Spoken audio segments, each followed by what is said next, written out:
आज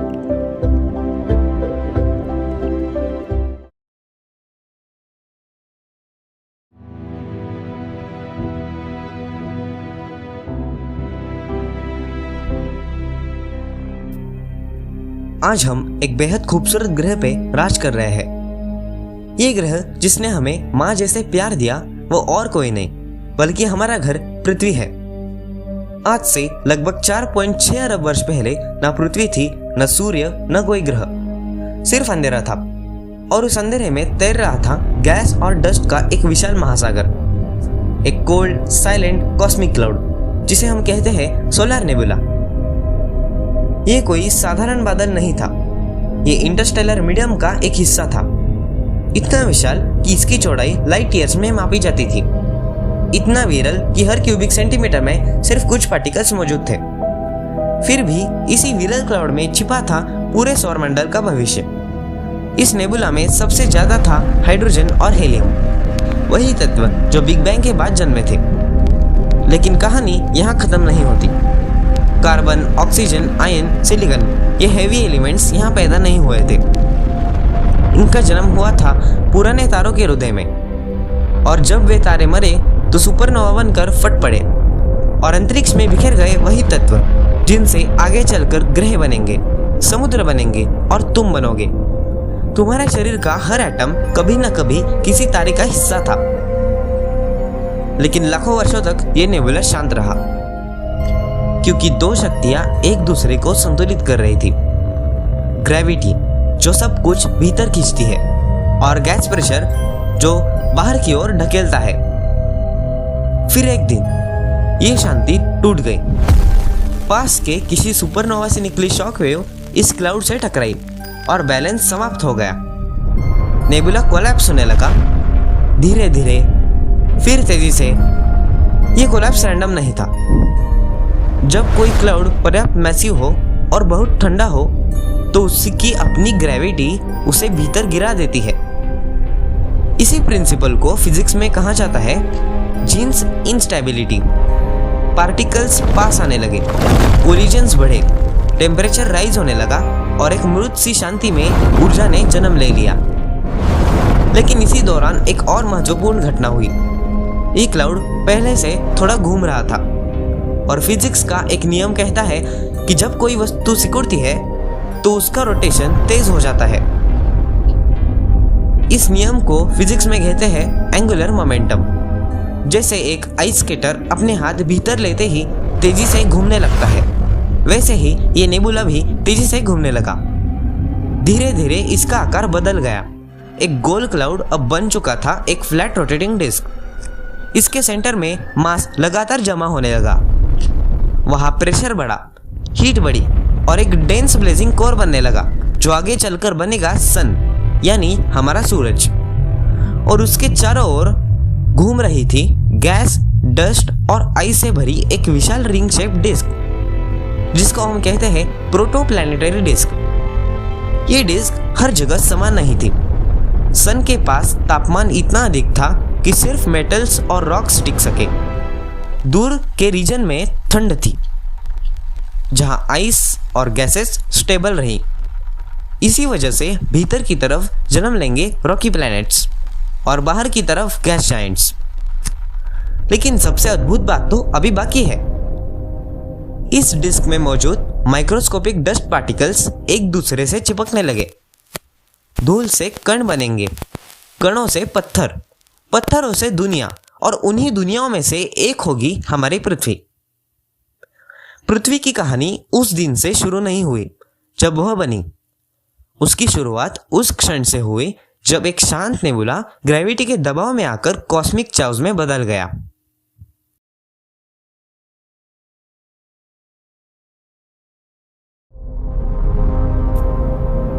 जब solar nebula बिखरना बंद हुआ और सिमटना शुरू हुआ, तब ब्रह्मांड में कुछ बदल रहा था।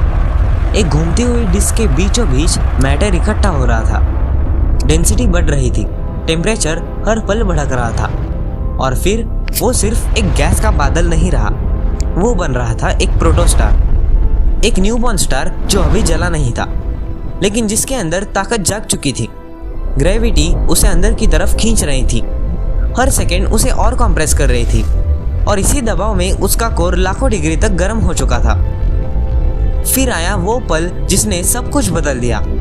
जब टेम्परेचर 10 मिलियन केल्विन को पार कर गया तब शुरू हुआ एक रिएक्शन जिसे कहते हैं न्यूक्लियर फ्यूजन। हाइड्रोजन टकराया हाइड्रोजन से और बना हीलियम। लेकिन ये सिर्फ फ्यूजन नहीं था, ये था ऊर्जा का विस्फोट। और उसी पल अंधेरे में एक सूरज जल उठा, हमारा सूर्य। लेकिन कहानी यही खत्म नहीं हुई। सूर्य के चारों तरफ अब भी एक विशाल डिस्क घूम रही थी, धूल, गैस, बर्फ और अनगिनत तत्व। यही था प्रोटोप्लैनेटरी डिस्क और यहीं से शुरू हुआ ग्रहों का जन्म। छोटे छोटे डस्ट पार्टिकल्स एक दूसरे से टकरा रहे थे, टूट नहीं रहे थे बल्कि जुड़ रहे थे। धीरे धीरे हर टक्कर के साथ ये बड़े होते गए। इस प्रक्रिया को कहते हैं एक्रीशन। पहले बने ग्रेन्स, फिर पेबल्स और फिर किलोमीटर साइज के पिंड जिन्हें कहते हैं प्लैंटेसिमल्स। ये प्लैंटेसिमल्स एक दूसरे से टकरा रहे थे, कभी टूटते कभी जुड़ते। लेकिन धीरे धीरे ग्रेविटी जीतने लगी और चाओस ऑर्डर में बदलने लगा। और फिर जन्म हुआ प्रोटोप्लैनेट्स का। ये थे भविष्य के ग्रह, अधूरे, अनस्टेबल लेकिन बढ़ते हुए। उस समय का सोलर सिस्टम शांत नहीं था, वो एक युद्ध भूमि था जहां हर सेकेंड टकराव हो रहा था। कुछ बन रहा था, कुछ मिट रहा था, लेकिन इसी चाहत से एक परफेक्ट सिस्टम जन्म ले रहा था। इस डिस्क में टेम्परेचर हर जगह एक जैसा नहीं था। सूर्य के पास इतनी गर्मी थी कि गैसेस टिक नहीं सकती थी, सिर्फ रॉक्स और मेटल्स बचे। लेकिन दूर ठंडे हिस्सों में आइस और गैसेस स्टेबल थे और इसी की वजह से सोलर सिस्टम दो हिस्सों में बंट गया, एक इनर प्लैनेट्स यानी रॉकी और आउटर प्लैनेट्स यानी गैस जायंट्स। और इसी इनर रीजन में एक छोटा सा प्रोटोप्लैनेट चुपचाप बन रहा था जो आगे जाकर बनेगा हमारा घर। सूर्य जल चुका था, डिस्क घूम रही थी, मैटर जुड़ रहा था। अब बस इंतजार था उस पल का जब इस चाहत से जन्म होगा एक दुनिया का।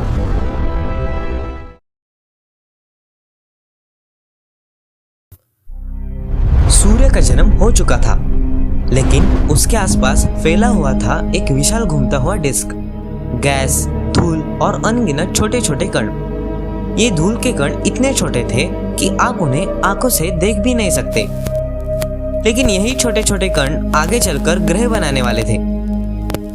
ये धूल साधारण नहीं थी, ये बनी थी सिलिकॉन, आयन और कार्बन जैसे तत्वों से, जो कभी किसी मरते हुए तारे का हिस्सा थे। शुरुआत में ये कण बस अंतरिक्ष में तैर रहे थे, लेकिन फिर इनके बीच टकराव शुरू हुआ।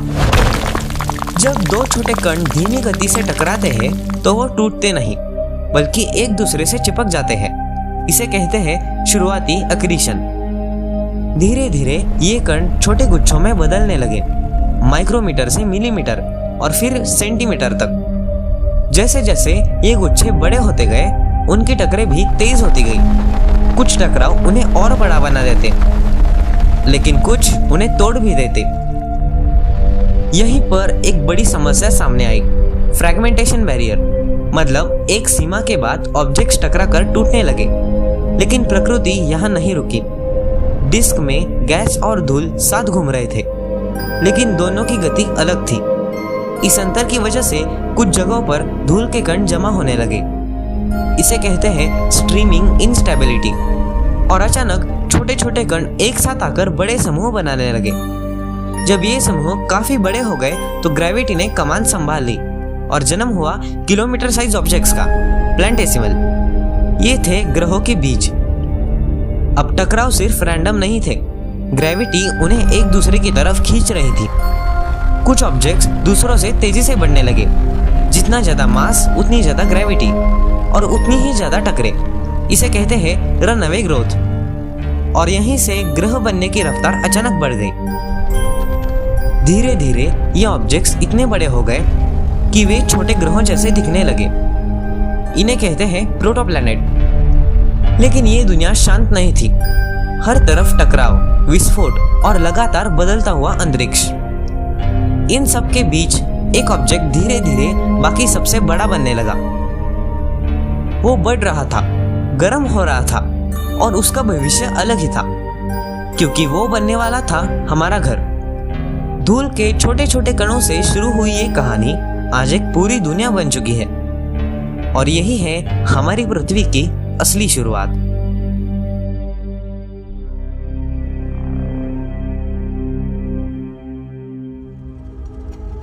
धूल से प्लैंटेसिमल्स बने, प्लैंटेसिमल से प्रोटोप्लैनेट्स और अब शुरू होने वाला था असली जन्म। शुरुआती सोलर सिस्टम एक शांत जगह नहीं था, ये एक बैटलफील्ड था जहां हर सेकंड टकराव हो रहे थे। इसी चाउच के बीच एक प्रोटोप्लैनेट लगातार बड़ा होता जा रहा था। छोटे ऑब्जेक्ट्स उसे टकरा रहे थे, कुछ जुड़ रहे थे, कुछ टूट रहे थे। इस पूरे प्रोसेस को कहते हैं एक्रीशन। धीरे धीरे उसकी ग्रेविटी इतनी स्ट्रांग हो गई कि वो अपने आसपास के ज्यादातर मटेरियल को खींचने लगा और इसी तरह जन्म हुआ प्रोटो अर्थ का। ये हमारी आज की पृथ्वी जैसे नहीं थी, ये थी एक जलती हुई पिघली हुई दुनिया, एक आग का गोला। लगातार टकरावों की वजह से सरफेस पूरी तरह मोल्टन हो चुका था। हर इम्पैक्ट एनर्जी रिलीज करता था और तापमान को और बढ़ा देता था। सिर्फ बाहरी टकराव ही नहीं, प्रोटो अर्थ के अंदर भी हीट बन रही थी। 3 बड़े कारण थे: एक्रीशन की एनर्जी, हर टकराव की गर्मी, ग्रेविटी के कारण कंप्रेशन और रेडियो एक्टिव एलिमेंट्स का डीके। इन तीनों ने मिलकर पूरी पृथ्वी को एक मोल्टन स्फीयर बना दिया। जब पूरा प्लेनेट पिघला हुआ हो तो उसके अंदर एक बहुत ही महत्वपूर्ण प्रोसेस शुरू होता है। भारी एलिमेंट्स जैसे आयरन और निकेल धीरे धीरे नीचे की तरफ डूबने लगे और हल्के एलिमेंट्स ऊपर की तरफ आने लगे और इसी प्रोसेस से बनने लगे पृथ्वी के लेयर्स। कोर सबसे अंदर आयरन और निकेल से बना, मेंटल बीच की परत और क्रस्ट सबसे ऊपर की पतली सतह। यही वो स्ट्रक्चर है जो आज भी हमारी पृथ्वी में मौजूद है, लेकिन सरफेस अभी भी स्टेबल नहीं था। हर जगह लावा, वोल्केनोज और लगातार बदलती हुई जमीन। ना कोई ओशन, ना कोई एटमॉस्फेयर, ना कोई लाइफ, सिर्फ एक जलती हुई दुनिया। लेकिन ये अभी अंत नहीं था, क्योंकि इस नवजात पृथ्वी के साथ एक ऐसी घटना होने वाली थी जो हमेशा के लिए इसे बदल देगी। एक टक्कर इतनी शक्तिशाली कि उससे जन्म होगा चांद का। पृथ्वी का जन्म शांति से नहीं तो बना वो टकराव से, आग से और विनाश से, और उसकी कहानी अभी बाकी है।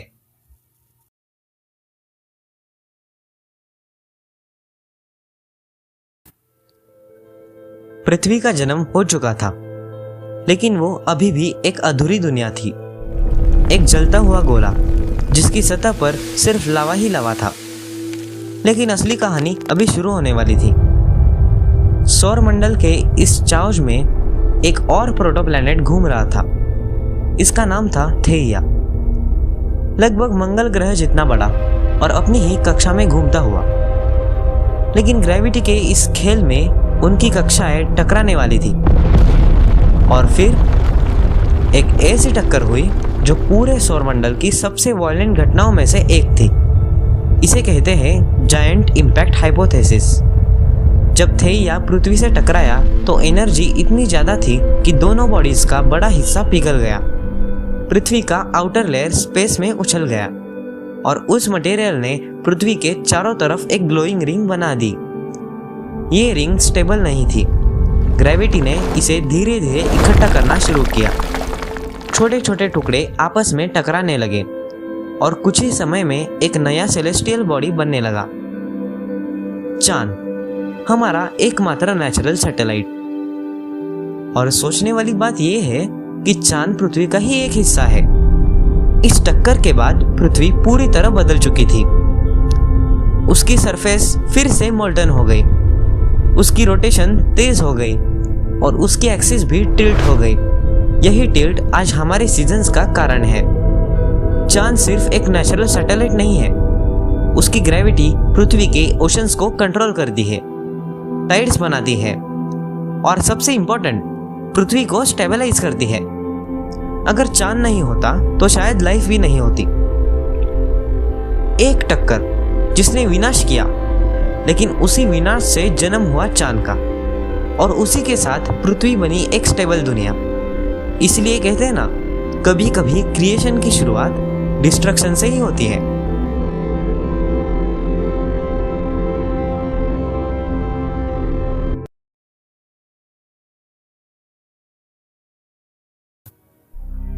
एक भयानक टक्कर के बाद पृथ्वी और चांद अपनी जगह पे आ चुके थे, लेकिन पृथ्वी अभी भी रहने लायक नहीं थी। वो अब भी एक गर्म पिघली हुई दुनिया थी। समय के साथ पृथ्वी धीरे धीरे ठंडी होने लगी। उसकी सतह पर एक पतली ठोस बनने लगी। इसे कहते हैं क्रस्ट। यही क्रस्ट आज हमारी जमीन है।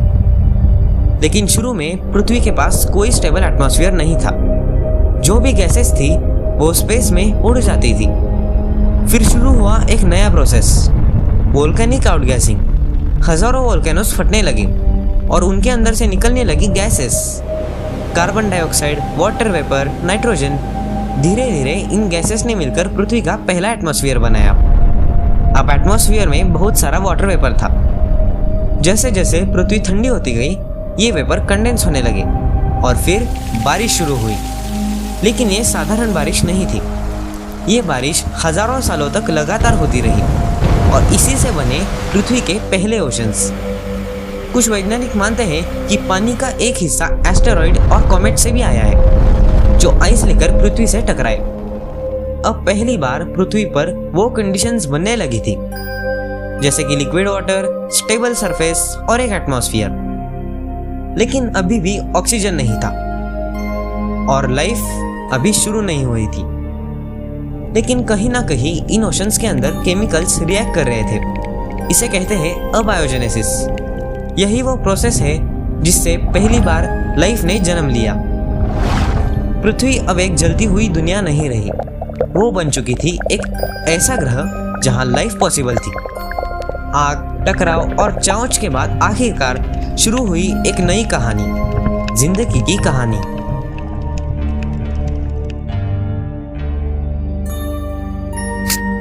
पृथ्वी अब तैयार थी। उस पर ओशंस थे, एक एटमॉस्फेयर था और स्टेबल सरफेस भी। लेकिन एक चीज अब भी मिसिंग थी, जिंदगी। कहीं ना कहीं इन गहरे ओशंस के अंदर सिंपल केमिकल्स आपस में रिएक्ट कर रहे थे। इसे कहते हैं अबायोजेनेसिस। ये एक ऐसा प्रोसेस है जहां नॉन लिविंग केमिकल्स धीरे धीरे लिविंग सिस्टम में बदलते हैं। छोटे मॉलिक्यूल्स आपस में जुड़कर कॉम्प्लेक्स स्ट्रक्चर्स बनाने लगे, प्रोटीन्स, आरएनए लाइक मॉलिक्यूल्स और इवेंचुअली पहले सेल्फ रेप्लिकेटिंग सिस्टम्स। और फिर पृथ्वी पर पहली बार लाइफ ने जन्म लिया, प्रोकार्योट्स। ये थे सिंपल सिंगल सेल्ड ऑर्गेनिज्म, जिनमें ना न्यूक्लियस था ना कोई कॉम्प्लेक्स स्ट्रक्चर। लेकिन ये जिंदा थे। उस समय की पृथ्वी आज जैसे बिल्कुल नहीं थी। एटमॉस्फेयर में ऑक्सीजन नहीं था, स्काई अलग था, ओशन का रंग अलग था। लेकिन लाइफ धीरे धीरे इवॉल्व हो रही थी। फिर एक रिवॉल्यूशनरी बदलाव आया। कुछ ऑर्गेनिज्म ने सनलाइट का यूज करके एनर्जी बनाना शुरू किया और इस प्रोसेस का बाय प्रोडक्ट था ऑक्सीजन। धीरे धीरे ऑक्सीजन एटमॉस्फेयर में जमा होने लगा। इसे कहते हैं द ग्रेट ऑक्सीजनेशन इवेंट। ये इवेंट इतना पावरफुल था कि इसने पूरी पृथ्वी को बदल दिया। कई पुराने ऑर्गेनिज्म के लिए ये पॉइजन था और वे एक्सटिंक्ट हो गए। लेकिन कुछ ने अडैप्ट किया और यहीं से शुरू हुआ कॉम्प्लेक्स लाइफ का रास्ता। अब इवोल्यूशन तेजी से आगे बढ़ने लगा। सिंपल सेल्स से कॉम्प्लेक्स सेल्स बने, फिर मल्टी सेलुलर ऑर्गेनिजम्स, और करोड़ों साल बाद आखिरकार एक ऐसी स्पीशीज पैदा हुई जो ये पूरी कहानी को समझने की कोशिश कर रही है। हम यानी मानवता। धूल से शुरू हुई ये कहानी अब जिंदगी तक पहुंच चुकी है। तारे, ग्रह, समुद्र और आखिरकार हम सब। इस ब्रह्मांड की ही एक कहानी है।